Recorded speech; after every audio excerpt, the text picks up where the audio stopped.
Nesse vídeo falaremos sobre exceções. Exceção é a interrupção abrupta de um código decorrente de um fluxo inesperado, de um fluxo não fora dos padrões necessários para o funcionamento normal de um código. Então vamos tentar entender isso mais na prática mesmo.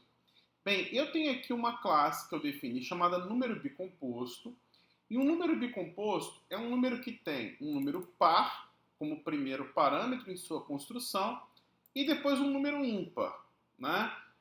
Aqui eu crio um objeto do tipo número bicomposto e depois eu trabalho com ele, né? Se tudo tiver certo, ou seja, se esse for um número par e esse for um número ímpar, meu código vai executar normalmente dentro do try, sem nenhum problema. E eu vou chegar ao final da execução, ao final do try, né? Então vamos colocar um breakpoint aqui, para a gente poder enxergar isso, tá? Vamos executar. Então vou pedir aqui para criar um número bicomposto.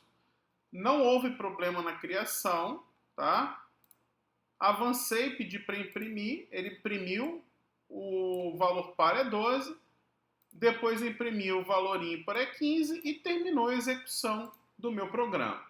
Mas isso aconteceu porque ele executou o fluxo padrão, ou seja, ele conseguiu fazer tudo o que estava previsto aqui no try-catch, né? No try, né? Ou melhor, no try.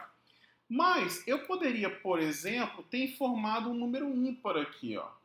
Ao informar um número ímpar, a classe número bicomposto não está funcionando da forma que ela foi prevista. Então, se eu pedir para executar agora, ele não pode deixar passar para essa linha aqui, porque o primeiro número não vai ser par, né? Então, eu vou executar e a gente vai ver que ele não vai passar para essa linha. Ele vai vir aqui para o catch, para um erro de tratamento. Olha só.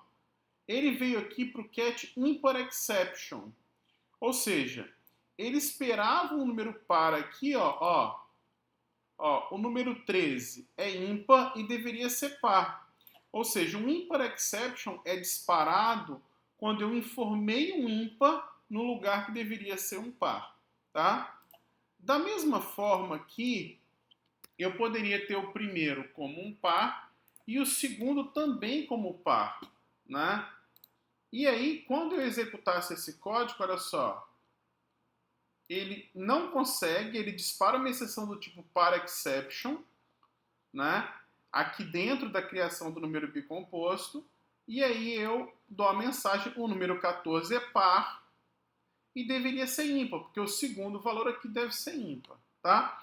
Então, o try, ele é utilizado para o fluxo padrão, tá? E os catches para fluxos alternativos, para tratamentos de erros, vamos dizer assim.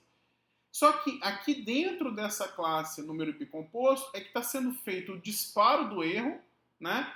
E a possibilidade de jogar esse erro aqui para fora. Vamos enxergar o funcionamento dessa classe número bicomposto aqui para a gente ver isso aí acontecendo. Vou colocar um breakpoint aqui e vou debugar o código.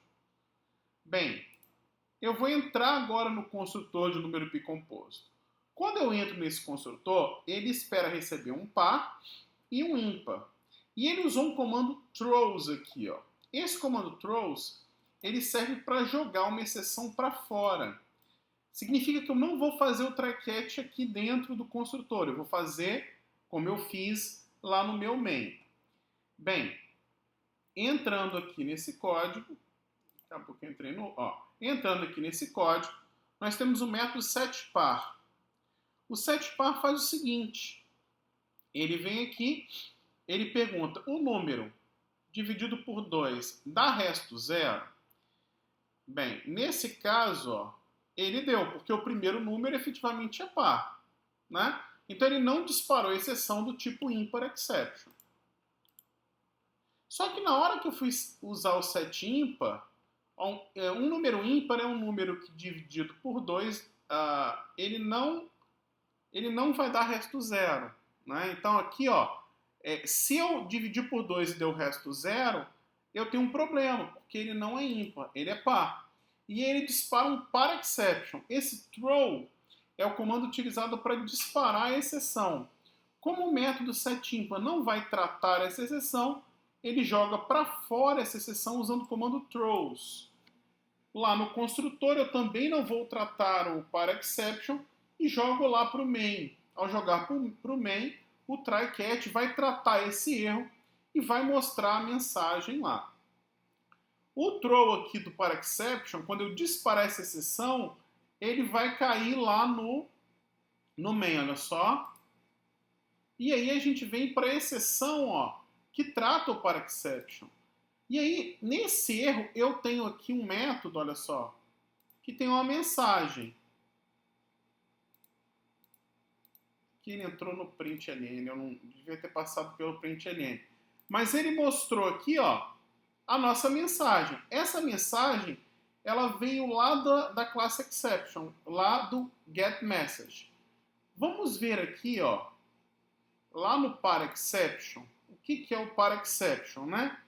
O para exception é um cara que herda de número exception. Número exception é um cara que herda de exception. Toda exceção, ela herda da classe exception. Eu defini um número aqui, um construtor para setar esse número.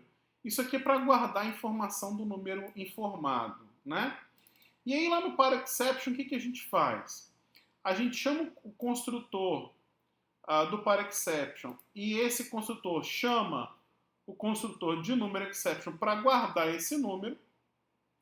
E aí eu redefino o método getMessage, que é um método definido lá na classe exception, para dar uma mensagem. E essa mensagem faz o quê? Ela pega o número guardado no construtor, né, e completa a mensagem. Então, nesse caso específico, ó, o número 14 é par e deveria ser ímpar. Então, esse getMessage, ele chega lá no catch, né, por conta dessa definição aqui no para exception. Então, quando eu venho aqui, ó, quando eu disparo uma exceção lá no meu código, ela vai sendo jogada para fora, através daqueles comandos throws, até chegar aqui. E aqui eu consigo mostrar a mensagem. Então, aqui, ó, quando eu criei o número bicomposto, eu tentei usar o setImpa. O setImpa verificou que o número não era ímpar, disparou um para exception. Então, o comando throw é o que dispara a exceção. Como o método setImpar não conseguia tratar, ele jogou esse erro, essa exceção, para fora. Ou seja, aqui para o construtor de número bicomposto. Por sua vez, esse construtor também não sabia tratar. O que ele fez? Jogou essa exceção para fora. Para quem? Lá para a classe usa número bicomposto, quando eu estava criando o objeto aqui. Nessa classe, né, usa número bicomposto, eu não dei um throws, jogando a exceção para fora, né? Aqui eu usei o try-catch. O try, ele vai ser executado, mas se houve o disparo de uma exceção, eu vou procurar o catch correspondente. Nesse caso, o do para exception. Daí a gente pega a mensagem gerada por essa exceção e imprime aqui no prompt, tá? Em exceções, então, basicamente a gente tem o quê? O try-catch, que define a execução padrão e os tratamentos de erro. Nós temos o throws, que joga os erros para fora, ou seja, que pega de um método e joga esse erro para o método que o chamou. E o throw, que efetivamente dispara a exceção, tá? Essa é a ideia aí do uso de exceções, do uso do try-catch em Java, tá? Sobre exceções era isso aí que a gente tinha para falar. Valeu!